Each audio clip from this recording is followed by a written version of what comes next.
Digital logic. Digital logic কাজ করে binary পদ্ধতির সংখ্যা নিয়ে।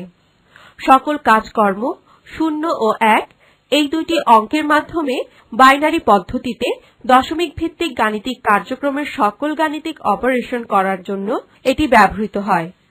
বর্তমান বিশ্বে আমরা প্রায় প্রত্যেকেই কোনো না কোনো ভাবে আধুনিক ইন্টিগ্রেটেড সার্কিট যুক্ত ইলেকট্রনিক যন্ত্রপাতির সাথে পরিচিত। মূলত ডিজিটাল লজিক ব্যবহার করেই এদের অভ্যন্তরীণ ক্রিয়া সম্পন্ন হয়। Analogue system. সময়ের সাথে পরিবর্তনশীল বৈদ্যুতিক সংকেতকে অ্যানালগ সিগন্যাল বলে। যে সিস্টেমে অ্যানালগ সিগন্যাল ব্যবহার করা হয় সে সিস্টেমকে অ্যানালগ সিস্টেম বলে।